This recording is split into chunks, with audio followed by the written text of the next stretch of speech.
నమస్తే. Welcome to Andhraprabha. నేను లక్ష్మి.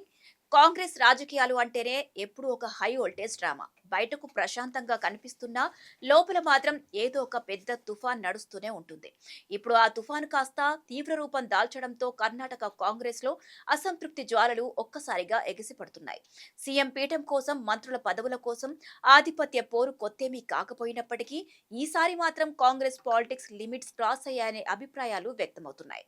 సిద్ధరామయ్య వర్గానికి చెందిన కొందరు ఎమ్మెల్యేలు ఏకంగా రాజీనామాలకు సిద్ధపడగా దానికి సీఎం డీకే శివకుమార్ స్పందిస్తూ వెళ్లేవాళ్లు వెళ్లొచ్చు, రాజీనామాలను నిమిషాల్లో ఆమోదిస్తామని స్ట్రాంగ్ కౌంటర్ ఇవ్వడం తీవ్ర దుమారాన్ని రేపుతోంది.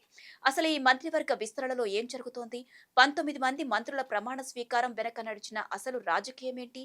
ఈ వివాదం కేవలం కర్ణాటకకే పరిమితమవుతుందా, లేక పక్కనే ఉన్న తెలంగాణలోనూ ప్రకంపనలు రేపనుందా? ఈ స్టోరీలో చూద్దాం.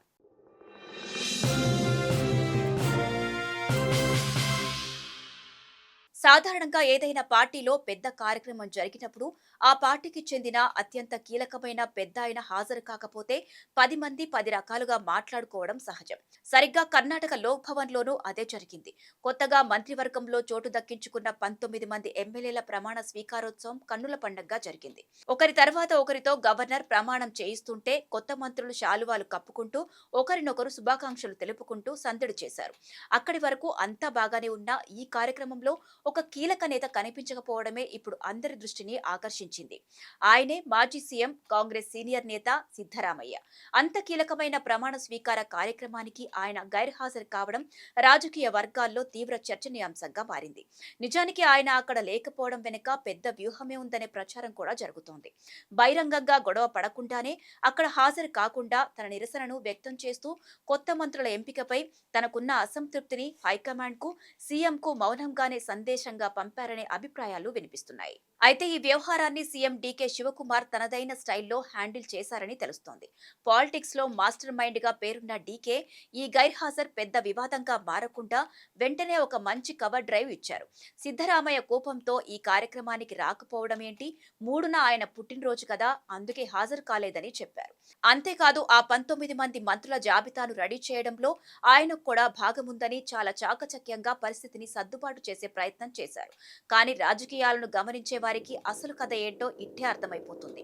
పండుగ లాంటి రోజున తన సొంత పార్టీ మంత్రివర్గ విస్తరణ జరుగుతుంటే కేవలం పుట్టినరోజు సాకుతో ప్రమాణ స్వీకారానికి దూరంగా ఉంటారా? లేదు కదా. ఈ కార్యక్రమంలోనే సిద్ధరామయ్య దూరంగా ఉండటానికి కారణం పుట్టినరోజు వేడుకలు కాదని లోపల రగులుతున్న తీవ్ర అసంతృప్తేనన్న వార్తలు గుప్పుమంటున్నాయి. అయితే ఇక్కడ అందరికీ ఓ డౌట్ రావచ్చు. సిద్ధరామయ్యకు అంత కోపం రావడానికి కారణమేంటి? ఆ 19 మంది మంత్రుల జాబితాల్లో ఆయనకు నచ్చని విషయాలేంటి అని. దానికి ప్రధాన కారణం సామాజిక సమీకరణాలు, అలాగే తన సొంత వర్గానికి చెందిన అభ్యర్థులకు చోటు దక్కకపోవడమేనని తెలుస్తోంది. తన వర్గంలోని కొందరు ముఖ్యులకు మంత్రి పదవులు ఇప్పించడానికి సిద్ధరామయ్య గట్టిగానే ప్రయత్నించారట. మరీ ముఖ్యంగా కురుబ వర్గానికి చెందిన ఎమ్మెల్యేలకు ఈ కేబినెట్ విస్తరణలో పీఠాలు దక్కుతాయని ఆయన ఆశించారట. వీరంతా సిద్ధరామయ్యకు అత్యంత ఆప్తులు, నమ్మకమైన మద్దతుదారులు.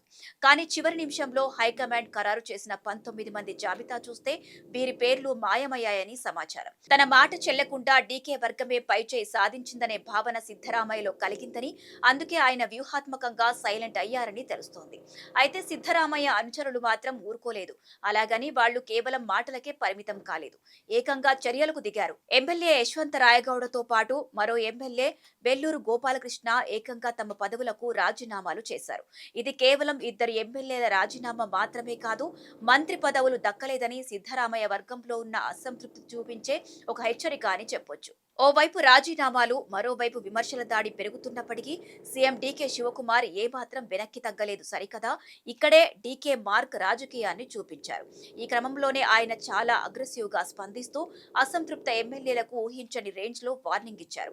ఎవరైనా పార్టీని వదిలి వెళ్లాలనుకుంటే వెళ్లొచ్చు, ఎవరైనా రాజీనామా లేఖ ఇస్తే దాన్ని పరిశీలించడానికి గంటలు, రోజులు సమయం అవసరం లేదు, కేవలం నిమిషాల వ్యవధిలోనే ఆమోదిస్తామంటూ తేల్చి చెప్పేశారు.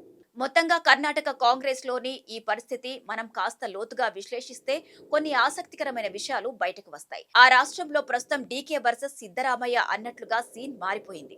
అయితే ఇదే తరహా పరిస్థితి తెలంగాణ కాంగ్రెస్ లో కూడా వస్తే పొలిటికల్ భూకంపం ఖాయమని చెప్పొచ్చు. ఎందుకంటే ఇక్కడ ఇప్పటికే మంత్రి పదవి ఇస్తారా లేదా నా సత్తా ఏంటో చూపించమంటారా అని కొందరు ఎమ్మెల్యేలు బహిరంగంగానే సవాళ్లు విసురుతున్నారు. ముఖ్యంగా కోమటిరెడ్డి రాజగోపాల్ రెడ్డి నాయకులైతే తమదైన ప్లాన్ ఆఫ్ యాక్షన్ తో రెడీగా ఉన్నట్లు కనిపిస్తోంది. మరోవైపు కొందరు ఎమ్మెల్యేలు మంత్రుల్లో ఇప్పటికే సీఎం రేవంత్ పై కొంత వ్యతిరేకత ఉందనే ప్రచారం జరుగుతోంది. ఇలాంటి సమయంలో అసంతృప్త ఎమ్మెల్యేలు కూడా వారితో చేయి కలిపితే తెలంగాణ రాజకీయాల్లో సంచలనాలు చోటు చేసుకునే అవకాశం ఉంది. బహుశా అందుకేనేమో ఇప్పట్లో తెలంగాణలో మంత్రివర్గ విస్తరణ ఉండదంటూ పార్టీ వర్గాల నుంచి లీకులు వదులుతున్నారని సమాచారం. అలాగని మంత్రి పదవులు ఇవ్వకపోతే తీవ్ర ఆశలతో ఉన్న నేతలు ఊరికే ఉంటారా? దీనికి సమాధానం చెప్పడం కష్టమే. ఎందుకంటే ఆ నేతలు ఓపిగ్గా మరికొన్ని రోజులు వెయిట్ చేస్తారా లేక కర్ణాటక ఫార్ములాను ఫాలో అవుతూ రాజీనామా బాట పడతారా అనేది కాలమే నిర్ణయించాలి. చూడాలి మరి రానున్న రోజుల్లో ఏం జరుగుతుందో.